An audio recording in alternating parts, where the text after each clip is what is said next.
Já estamos de volta com Hora Geral e agora é hora de conhecer um pouco mais sobre esporte. Vamos lá?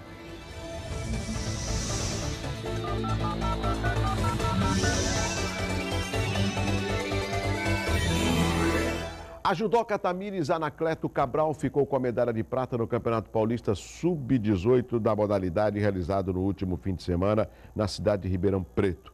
A atleta de Praia Grande levou o vice na categoria peso médio até 57 quilos. O resultado deixa Tamires como reserva na seleção paulista, visando o brasileiro Sub-18.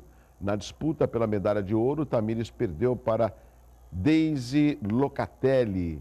Bom, aqui do meu lado, Fábio Lopes, parasitologista. Meu amigo Fábio, tudo bem? Eu falei, Fábio, que você era conhecido como Fábio da dengue. E agora, durante o intervalo, você acabou me confessando. Eu te juro que eu não sabia que você já é funcionário da prefeitura, é servidor de São Vicente desde 95. 5 a 20 anos. Então você tem um trabalho já desenvolvido na cidade, no município de São Vicente. Você já esteve aqui algumas vezes no Hora Geral. Gosto de você, você explica muito bem, esclarece muito bem, e isso é importante para o nosso telespectador, e traz uma notícia que não seria novidade, mas nos preocupa mais ainda. Ontem, São Vicente foi declarada com epidemia de dengue, é isso? É verdade. A gente passou dos 350 casos positivos, como eu estava explicando, a gente tem como metodologia, acima de 70 casos positivos, a gente entra em estado de alerta. 350 casos, que são 100 casos para cada 100 mil habitantes, a gente entra em epidemia. Mas é uma situação que a gente já esperava, eu acho que até é branda essa epidemia, a gente acha que ano que vem vai ser pior, a gente vai ter números muito maiores, mais preocupantes, porque geralmente é um ano de epidemia severa e 2 anos de silêncio, e a gente acha que ano que vem vai ser um ano difícil porque a gente está com muito mosquito. A gente mede os mosquitos de um índice chamado índice de Breton e o nosso índice é 5 lá em São Vicente.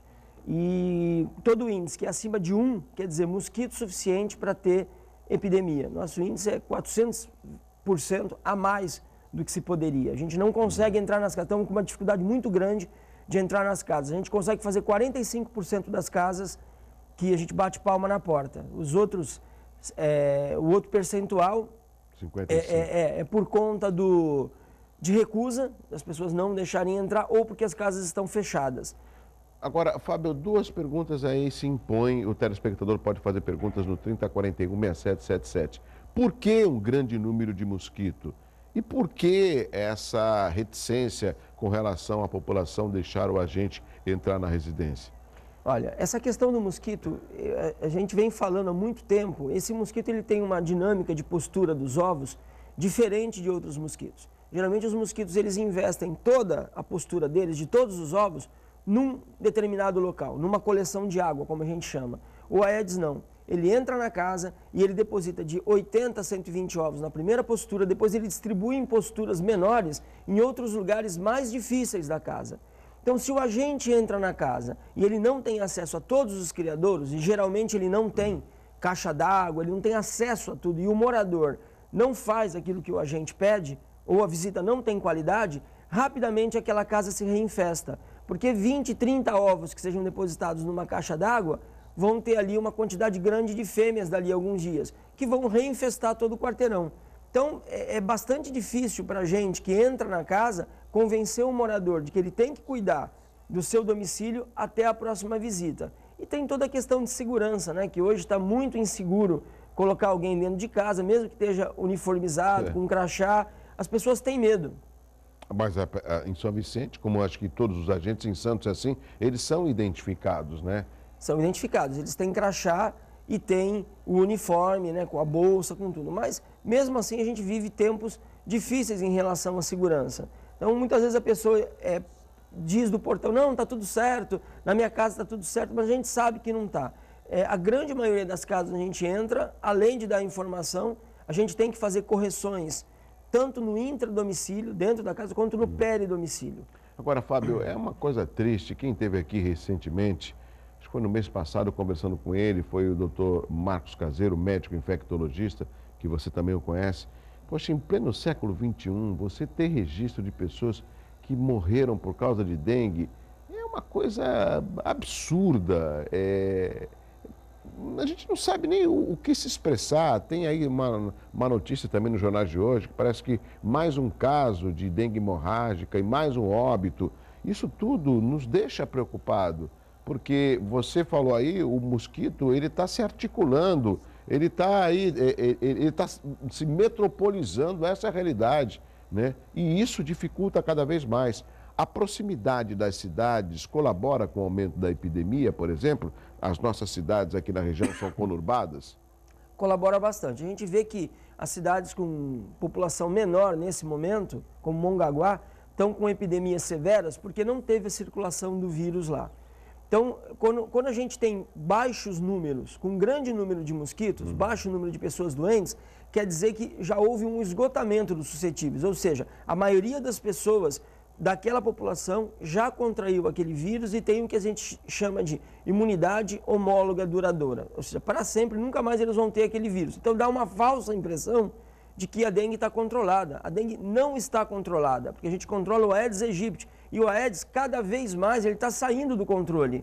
Agora, com essas novas arboviroses que ele está transmitindo, como o Zika, o chikungunya, que já entrou no Brasil, ele é um bom transmissor de febre amarela, que febre amarela tem vacina. Dá a falsa impressão de que, a partir do momento que houver a vacina da dengue, nós vamos estar livres. Nós não vamos estar livres, porque ele é compatível a transmitir outras arboviroses, às vezes até mais graves do que a dengue. Você, quando fala, até para explicar para o telespectador, ou seja, o mosquito, ele, na hora que ele vai se acasalar, me corrija depois, hein? Eu não sou parasitologista, meu amigo Fábio. O mosquito, quando ele vai se acasalar com a fêmea vai atrás de sangue humano para que ela possa encontrar ferro, vitamina no sangue e poder se reproduzir, encontrar água limpa em algum local e depositar os ovos que serão eclodidos e novos mosquitos surgirão, nascerão. É mais ou menos esse o ciclo? Não, é exatamente isso, não tenho o que corrigir.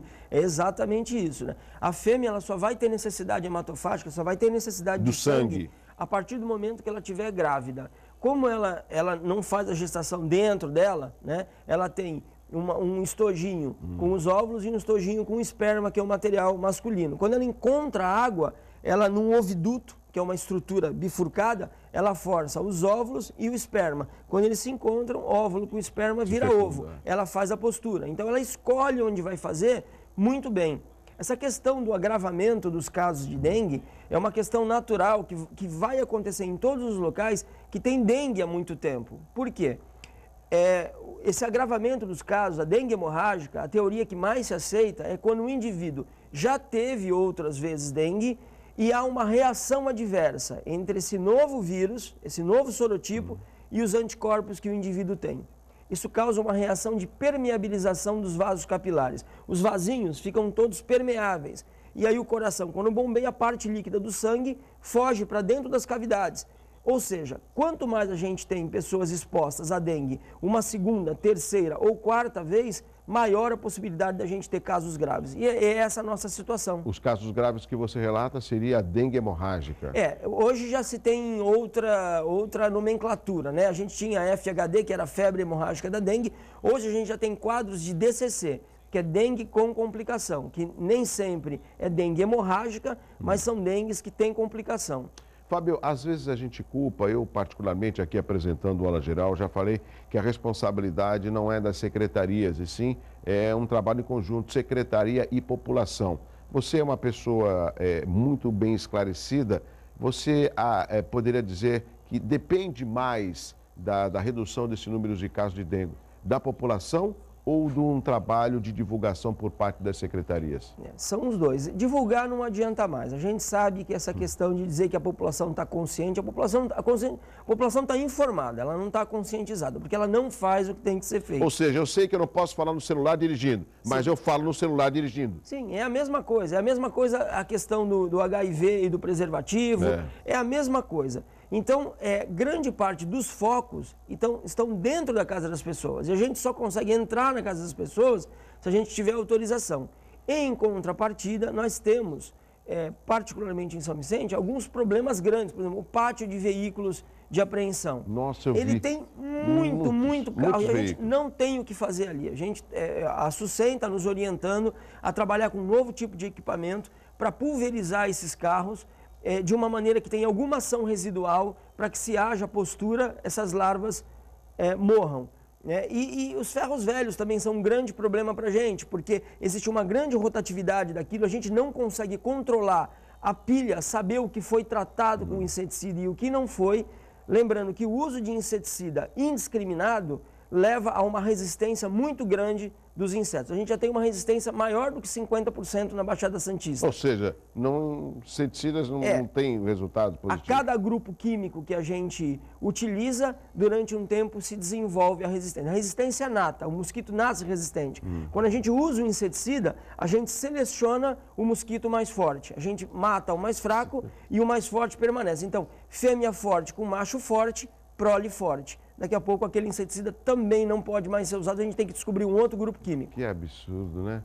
O meu amigo Fábio, o Marcos Ferreira, do Catiapó, em São Vicente, acabou de ligar no 30416777. Há algum tipo de armadilha que pode ser feita em casa para pegar o mosquito da dengue? Não tem. O que a gente precisa entender é o seguinte: o mosquito se alimenta de seiva de planta. Ainda que eu não tenha água parada, que é muito difícil em casa, porque a gente tem os ralos, tem caixa d'água, tem calha. Se eu tiver um excesso de plantas, eu vou ter mosquito dentro de casa. Eu não vou estar criando mosquito, mas eu vou estar atraindo mosquito. Tanto o macho quanto a fêmea se alimentam da seiva das plantas. Então, a gente entra em casa que parece uma selva. E aí a pessoa reclama: olha, eu tenho muito mosquito aqui, eu não tenho água parada, mas tenho muito mosquito.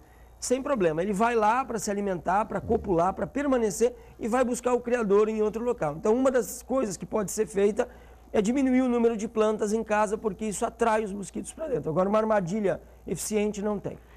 É folclore, é mito ou verdade o fato de que o mosquito, a fêmea, costuma picar mais as pessoas no final da tarde para a noite e sempre do joelho para baixo? Tem alguma... Não, do final da tarde para a noite é um outro mosquito. É o mosquito Culex, é aquele que faz aquele barulhinho. Porque o Aedes nem esse barulhinho faz, ele nem alerta quando chega. Ele é silencioso. Ele é muito silencioso.